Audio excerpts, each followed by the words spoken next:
Chapter 1 The Princess and the Pirate. Connor Brocart was a remarkable boy, a fact that became evident very early in his idyllic childhood. Nature is usually grudging with her gifts, dispensing them sparingly, but she favored Connor with all she had to offer. It seemed as though all talents of his ancestors had been bestowed upon him: intelligence, strong features, and grace. Connor was fortunate in his situation, too. He was born into an affluent community where the values of equality and justice were actually being applied, on the surface at least. He grew up with a strong belief in right and wrong that was not muddied by poverty or violence. It was straightforward for the young boy. Right was the great salty, wrong was the little salty. It was an easy matter now to pluck some events from Connor's early years and say, there it is. The boy who became the man. We should have seen it. But in hindsight is an unreliable science, and in truth, there's perhaps a single incident during Connor's early days at the palace that hinted at his potential. The incident in question occurred when Connor was 9 years old, roaming the service corridors that snaked behind the walls of the castle chapel and main building. His partners on these excursions was Princess Isabella, 1 year his senior and always the more adventurous of the two. Isabella and Connor were rarely seen without each other, and often so daubed in mud, blood, and nothing good that the boy was barely distinguishable from the princess. On this particular summer afternoon, they had exhausted the fun to be tracking the source of an unused chimney, and had decided to launch a surprise pirate attack on the king's apartment. "You can be Captain Crow," said little Connor, licking some soot from around his mouth, "and I can be the cabin boy that stuck an axe in his head." Isabella was a pretty thing, with an elfin face and round brown eyes, but at the moment she looked more like a sweep's urchin than a princess. "No, Connor, you are Captain Crow, and I am the princess hostage." "There is no princess hostage," declared Connor firmly, worried that Isabella was once again about to mold the legends to suit herself. In previous games, she had included a unicorn and a fairy that were definitely not a part of the original story. "Of course there is," said Isabella belligerently. "There is because I say there is, and I am an actual princess, whereas you were born in a balloon." Isabella intended this as an insult, but to Connor, being born in a balloon was about the finest place to be born. "Thank you," he said, grinning. "That's not a good thing," squealed Isabella. "Dr. John says your lungs were probably crushed by the altitude." "My lungs are better than yours, see?" And Connor hooted at the sky to show just how healthy his lungs were. "Very well," said Isabella, impressed. "But I am still the princess hostage, and you should remember that I can have you executed if you displease me." Connor was not unduly concerned about Isabella's having him executed, as she ordered him hung at least a dozen times a day, and it hadn't happened yet. He was more worried that Isabella was not turning out to be a good playmate as he had hoped. Basically, he wanted someone he could play games with, games he fancied playing, which generally involved flying paper gliders or eating insects. But lately Isabella had been veering towards dress-up, kissing, and she would only explore chimneys if Connor agreed to pretend that the two of them were legendary lovers, Diarmuid and grain escaping from Fion's castle. Needless to say, Connor had no wish to be a legendary lover. Legendary lovers rarely flew anywhere and hardly ever ate insects. Very well, he moaned. You are the princess You are the hostage princess. Excellent, Captain, Isabella said sweetly. Now you may drag me to my father's chamber and demand ransom. Drag? Said Connor hopefully. Play drag, not real drag, or I shall have you hung. Connor thought with remarkable wit for a 9-year-old that if he had actually been hung every time Isabella had ordered it, his neck would be longer than Serengeti's giraffe. Play drag, then. Can I kill anyone we meet? Absolutely anyone. Not Papa, though. Until after we see how sad he is. Absolutely anyone. That's something, thought Connor, swishing his wooden sword, thinking how it cut in the air like a gull's wing. Just like a wing. The pair proceeded across the Barbican, she oohing and he ahhing, drawing fond but also wary looks from those who passed by. Palace's only resident children were well liked, not at all spoiled, and mannerly enough to keep their parents nearby. But they were also light-fingered and would pilfer whatever they fancied on their daily quests. One afternoon, a particular Italian gold-leaf artisan had turned from the cherub. He was coating to find his brush and a tray of gold wafers missing. The gold turned up later, coating the wings of a weak-dead seagull, which someone had tried to fly from the wall battlements. They crossed the bridge into the main keep, which housed the king's residence, office, and meeting rooms, and they would generally be the pair would have met with a good-natured challenge from the sentry.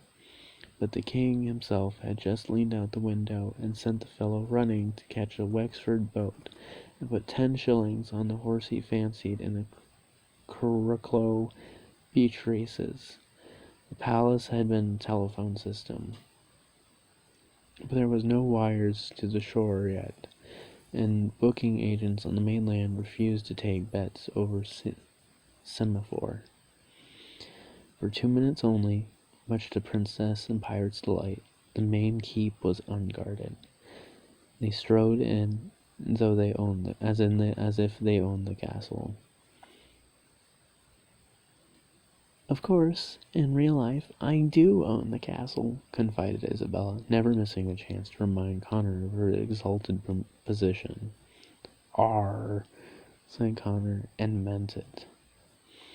The spiral staircase ascended through 3 floors, all packed with cleaning staff, lawyers, scientists, civil servants, but through a combination of infant cunning and luck, the pair managed to pass the lower floors to reach the king's own entrance. Impressive oak double doors, and with half of the salty flag and motto carved into each one. Bello Parietis, read the legend. Defend the wall. The flag was a crest bisected vertically into the crimson and gold sections, with a white blocked tower stamped into the center. The door was slightly ajar. It's open, said Connor. It's open, hostage princess, Isabella reminded him. Sorry, hostage princess. Let's see what treasure lies inside. I'm not supposed to, Connor. Pirate Captain Crow, said Connor, slipping through the gap in the door.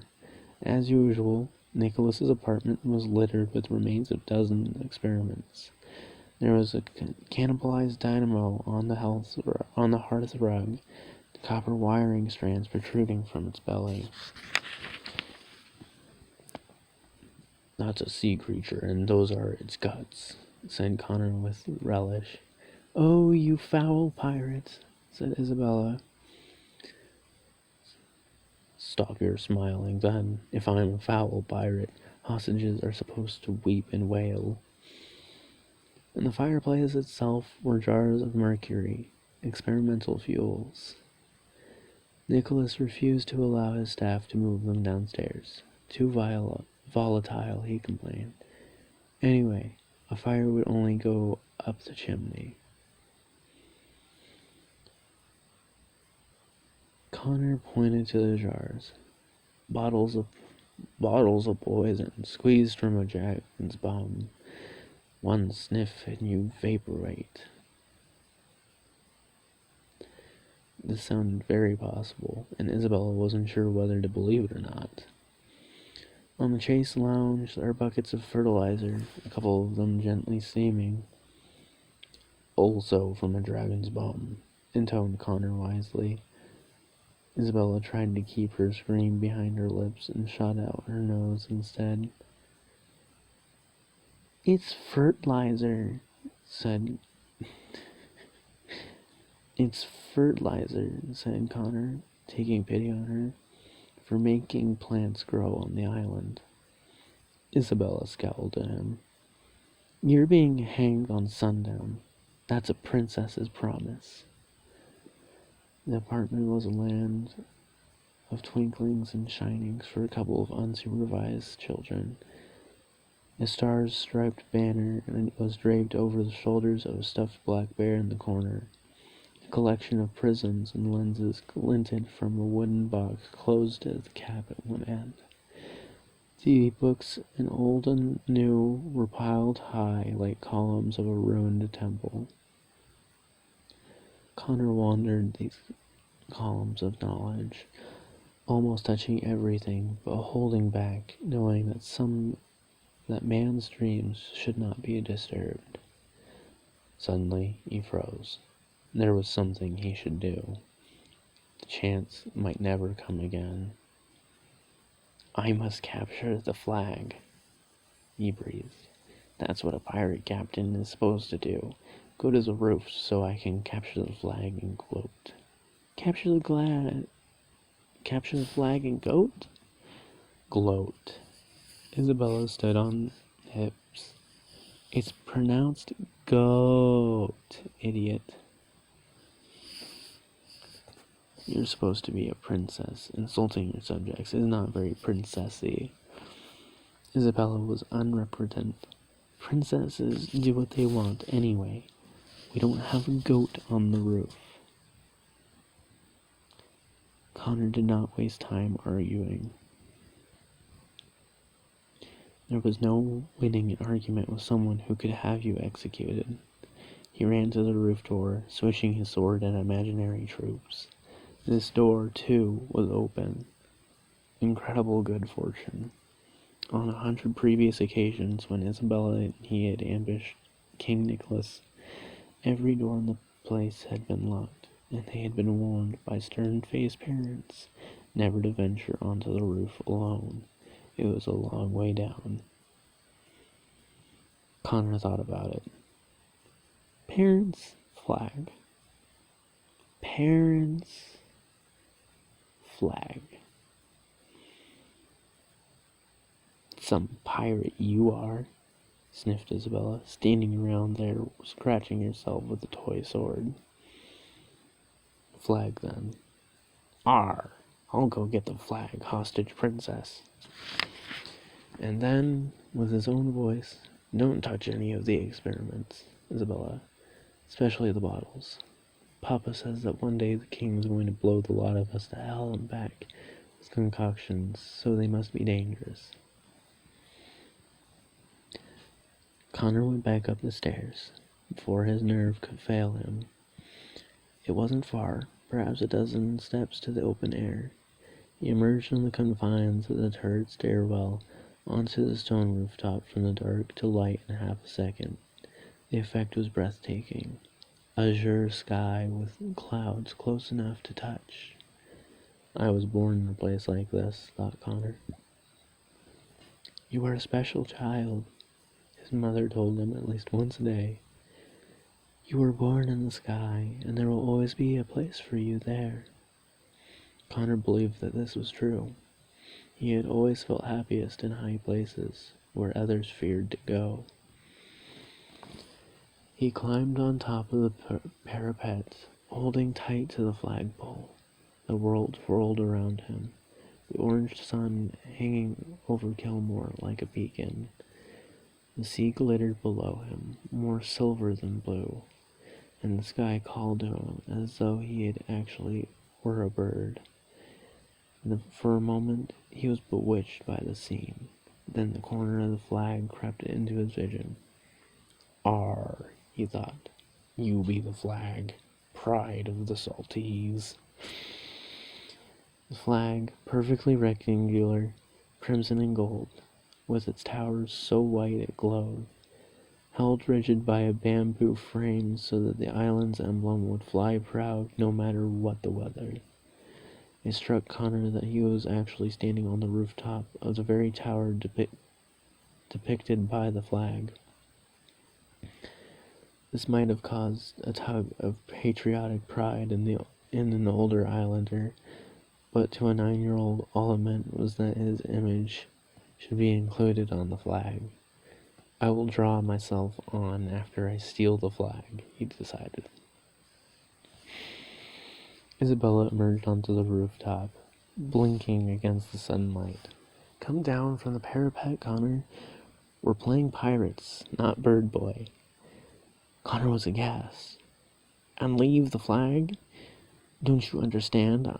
I will be a famous pirate, more famous than Barbossa himself." "That wall is old, Connor." "Pirate Captain Crow, remember?" "That wall is old, Connor. It could fall down. Remember the slates that came off the chapel during the storm last year?" "What about the flag?" "Forget the flag, and forget the goat. I'm hungry, so come down before I have you hanged." Connor stamped down off the wall, sulking now. He was about to challenge Isabella, and say that she could go ahead and have him hanged for all he cared. And she was a rotten hostage. Whoever heard of a hostage giving the orders? She should learn to weep and wail properly instead of threatening to execute him over 100 times a day. He was about to say all of this when there came a dull thump from below that shook the rocks beneath their feet. A cloud of purple smoke oomphed through the doorway as though someone had cleared the tuba. Connor had a suspicion bordering on certainty. "Did you touch something?" he asked Isabella. Isabella was high, even in the face of disaster. "I am the princess of this place, and I am quite entitled to touch whatever I wish." The tower shook again. This time the smoke was green, and accompanied by a foul smell. "What did you touch, Isabella?" The princess of the palace turned green from the smoke. "I may have removed the cap from the wooden box, the one with the pretty lenses." "Oh," said Connor, "that could be trouble." King Nicholas had explained the lens box to Connor once, delighted to find the boy's passion for learning equaled his own. "The lenses are arranged in a very specific order," he had said, squatting low so his own eye appeared monstrous through the first lens.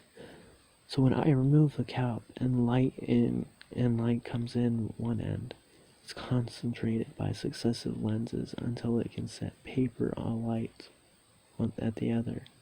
With this little gadget, it might be possible to start a fire from a distance, the ultimate safe fuse." Connor remembered at the time that you could leave the box by the window and have it light the fire for you each morning, a chore that he was none too fond for. Now Isabella had removed the cap. "Did you move the box?" "Mind your tone, commoner." "Commoner?" Isabella must be really terrified. "Isabella?"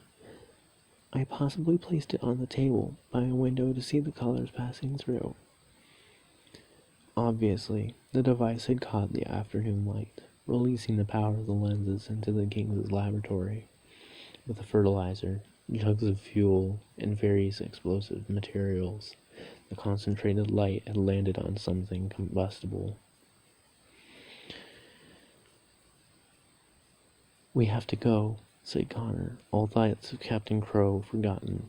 He was no stranger to the power of explosives. His father was in charge of wall defense and had brought Connor along to the trip of the collapse of the smuggler's cave. It was a birthday treat, but also a lesson to stay away from anything that went boom. The cave wall had collapsed like toy bricks swatted by a toddler. The tower shook again. Several floor blocks rattled in their housings, then dropped into the apartment below. Orange and blue flames surged through the holes, and the snap and grind of breaking glass, twisting metal frightened the two children. "Up on the wall," said Connor urgently. "The floor is falling." For once, Isabella did not argue. She accepted Connor's hand and followed him to the lip of the parapet. "The floor is a foot thick," he explained, shouting over the roar of flames. "The parapet is 4 feet thick. It won't break." The explosions went off below like cannon fire, each one issuing a different odor, a different color of smoke. The fumes were noxious, and Connor presumed his own face was as green as Isabella's. It doesn't matter if the parapet holds, he realized. The flames will get us before them. To Isabella and Connor, it felt as though the entire world shook. The stairwell spewed forth flame and smoke as though a dragon lurked below. And from the courtyard came screams of islanders as chunks of the tower crashed down from above. "I need to get us out of this place," thought Connor. "No one else can save us. Not even Father." There was no way to walk down. Not through the inferno below. There was only one way down. And that was to fly.